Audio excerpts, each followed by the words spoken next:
خرابم کردی نمیبخشمت نگاه آتشین بیا و عاشق خود را ببین.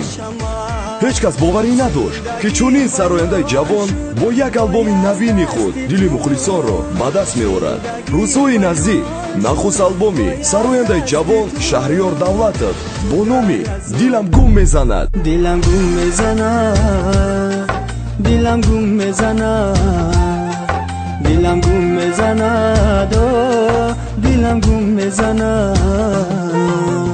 ای نگارا آلبوم سرشار از ترانه‌های عشق و محبت، درد جدایی، مهر و وفا و دیگر نوای درد دل حافظ را بیان می‌سازد. تو هستم، من خریدار تو هستم، با خدا یار تو هستم، من خریدار تو هستم. ای بی وفا، ای ناسزا، عشقی مرا سوختی چرا. جدایی دردی سخت است بیکن باور، بار عشقی مرا با خود گیر آور، مکن زندگیت به من برابر. فیروزا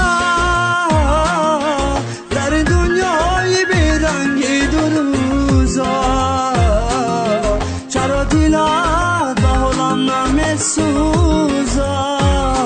تلفن برای تماس 917 99 99 39. بخبر نبود. جانم فیروزا